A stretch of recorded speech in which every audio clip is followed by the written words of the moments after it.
여러분, 만약 100년 전 여러분의 증조할아버지가 당대 최고의 부자여서 자손들을 위해 무려 1억 원이라는 거금을 항아리에 넣어 땅속에 묻어두셨다고 가정해 봅시다. 그리고 오늘 여러분이 마침내 그 보물지도를 발견해서 그 돈을 파냈어요. 기분이 어떠실 것 같나요? 와, 이제 퇴사다. 인생 역전이다. 라고 외치며 샴페인을 터뜨리시겠죠? 그런데 말입니다. 기쁨도 잠시 그 돈을 들고 은행에 가거나 부동산에 갔을 때 여러분은 아마 절망하게 될 겁니다. 100년 전에 1억 원은 한 나라의 운명을 바꿀 수 있는 어마어마한 가치였지만 2026년 오늘날의 1억 원은 서울 변두리의 작은 아파트 전세금조차 되지 못하니까요. 자, 여기서 질문 하나 드려볼게요. 돈은 그대로 1억인데 왜 우리는 가난해진 걸까요? 도대체 누가 내 할아버지가 남겨준 소중한 자산의 가치를 야금야금 갉아먹은 걸까요? 오늘 이 영상을 끝까지 보시면 여러분은 단순히 물가가 올랐네라는 푸념을 넘어 내 자산을 지키기 위해 반드시 알아야 할 보이지 않는 도둑, 인플레이션의 실체를 완벽하게 이해하시게 될 겁니다. 여러분의 미래를 바꿀 15분, 지금 시작합니다. 자, 본격적인 이야기를 시작하기 전에 우리 3040 직장인들이 가장 많이 하는 착각 하나를 짚고 넘어가야겠습니다. 여러분, 혹시 열심히 아끼고 저축하면 부자가 된다는 부모님 세대의 가르침을 여전히 신봉하고 계신가요? 물론 저축은 중요합니다. 하지만 2026년의 경제 문법은 과거와 완전히 다릅니다. 왜냐고요? 우리는 지금 돈의 가치가 녹아내리는 시대에 살고 있기 때문입니다. 화폐 가치의 하락 속도가 내 월급보다 빠릅니다. 100년 전, 아니 멀리 갈 것도 없이 딱 30년 전만 생각해보죠. 1990년대 초반에 짜장면 한 그릇 가격이 얼마였는지 기억하시나요? 대략 1,000원 정도였습니다. 지금은 어떤가요? 7,000원, 비싼 곳은 1만 원을 훌쩍 넘습니다. 가격이 10배가 뛴 거죠. 바꿔 말하면 내가 30년 동안 금고에 고이 모셔둔 1,000원의 가치가 이제는 짜장면 한 그릇도 못 사 먹는 단무지 값으로 전락했다는 뜻입니다. 금리의 배신입니다. 과거 80에서 90년대에는 은행 예금 금리가 15%, 20%에 육박했습니다. 그때는 정말 저축만 해도 자산이 불어났어요. 복리의 마법이 저축만으로도 가능했던 시절이죠. 하지만 지금은 어떤가요? 기준금리가 조금 올랐다고는 하지만 물가 상승률과 세금을 떼고 나면 실질 금리는 거의 제로이거나 마이너스인 경우가 허다합니다. 즉, 은행에 돈을 넣어둘수록 여러분은 매년 조금씩 더 가난해지고 있다는 논리적인 결론에 도달하게 됩니다. 상대적 박탈감이 아닌 실질적 생존의 문제입니다. 여기서 잠깐만 집중해 보세요. 많은 분이 인플레이션을 단순히 뉴스에 나오는 어려운 경제 용어로만 치부합니다. 하지만 인플레이션은 여러분의 노후를 파괴하는 가장 강력한 적입니다.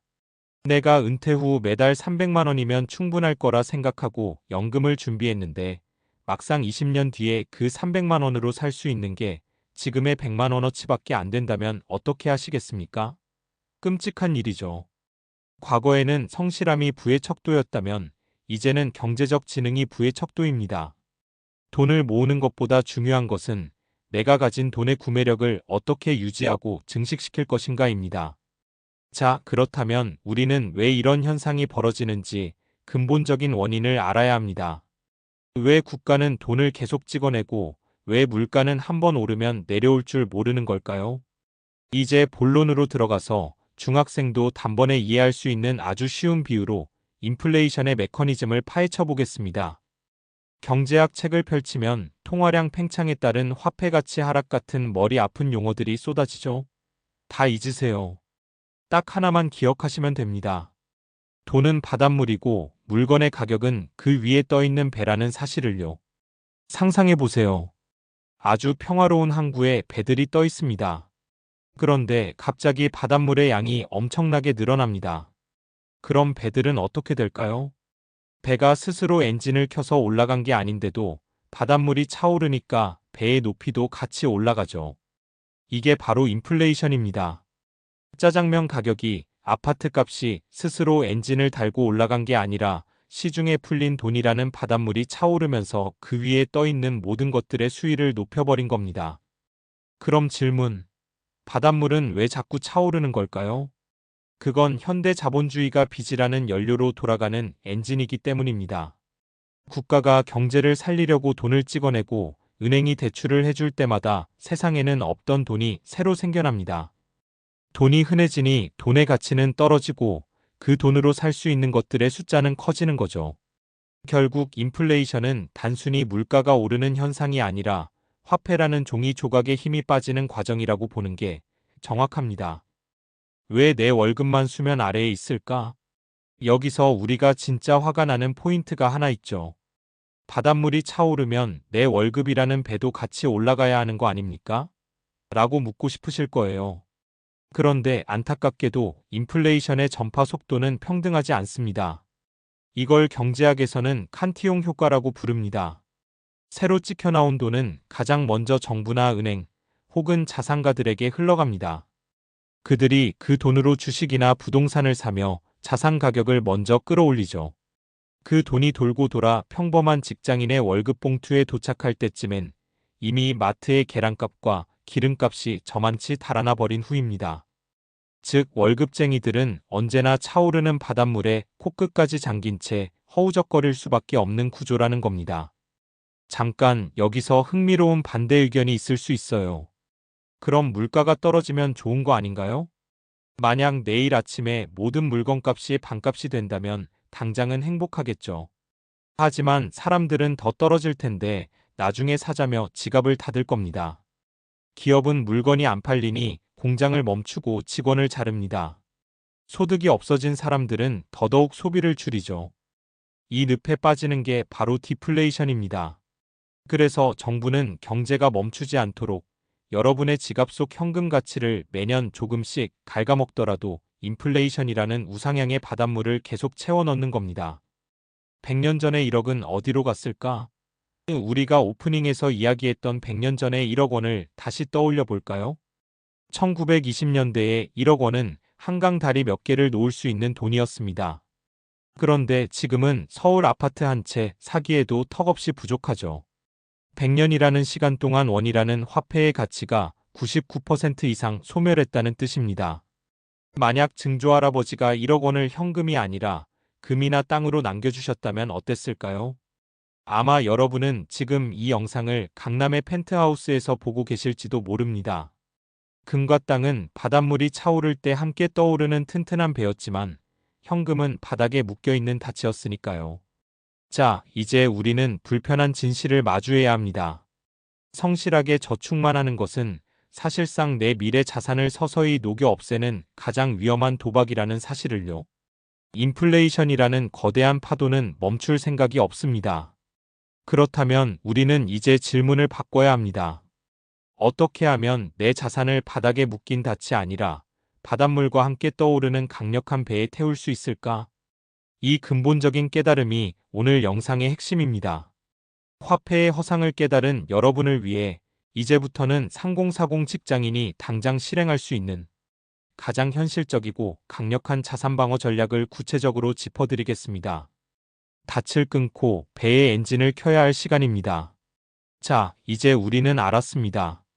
현금만 들고 있는 건 바다 한가운데서 닻을 내리고 수몰되길 기다리는 것과 같다는 사실을요. 그렇다면 우리는 어떤 배를 타야 할까요?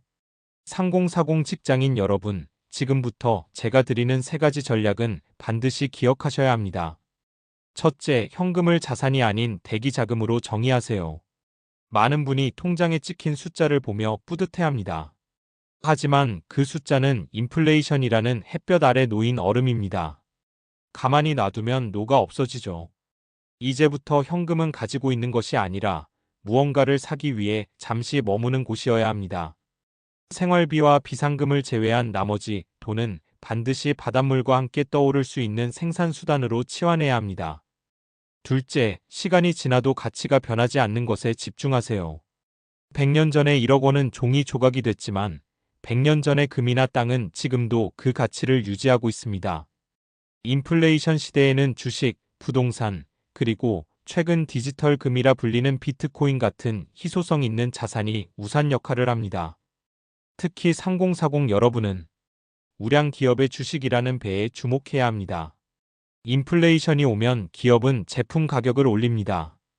커피값이 오르면 스타벅스 주주가 웃고 아이폰 값이 오르면 애플 주주가 웃는 구조죠. 내가 소비자로 살며 돈을 뺏길 것인가 아니면 주주로 살며 그 상승분에 올라탈 것인가. 결정은 여러분의 몫입니다. 셋째, 좋은 대출을 두려워하지 마세요. 이건 조금 위험하게 들릴 수 있지만 인플레이션 시대의 핵심 원리입니다. 돈의 가치가 떨어진다는 건 내가 갚아야 할 빚의 가치도 같이 떨어진다는 뜻입니다. 10년 전에 빌린 1억 원과 지금의 1억 원, 어느 쪽이 더 갚기 쉬울까요? 당연히 지금입니다. 감당 가능한 범위 내에서 저금리 대출을 활용해 실물 자산을 사는 것은 인플레이션이라는 파도를 역이용해 속도를 내는 훌륭한 엔진이 됩니다. 자, 오늘 이야기를 딱 세 문장으로 정리해 보겠습니다. 인플레이션은 물건값이 오르는 게 아니라 내 지갑 속 돈의 가치가 녹아내리는 현상이다. 자본주의 시스템은 멈추지 않고 돈의 바닷물을 채울 것이며 우리는 그 수위보다 높이 떠 있어야만 한다. 단순한 저축을 넘어 가치가 보존되는 진짜 자산을 소유하는 것만이 내 노후를 지키는 유일한 생존법이다. 여러분, 경제적 자유는 단순히 운이 좋아서 얻어지는 게 아닙니다. 내가 잠든 사이에도 인플레이션이라는 도둑이 내 지갑을 털지 못하도록 단단한 방어막을 치는 것, 바로 그 공부에서부터 시작됩니다. 100년 전 증조 할아버지가 남긴 현금을 보고 허탈해할 후손이 될 것인지, 아니면 시대가 변해도 가치가 증폭되는 자산을 물려주는 현명한 선조가 될 것인지, 오늘 여러분의 선택에 달려 있습니다. 오늘 내용이 여러분의 경제적 시야를 넓히는 데 도움이 되었다면 저희 내일경제 채널 구독과 좋아요 부탁드립니다. 여러분의 내일이 오늘보다 더 풍요롭고 단단해질 수 있도록 저희는 항상 가장 날카로운 통찰로 찾아뵙겠습니다. 오늘 공부하시느라 고생 많으셨습니다.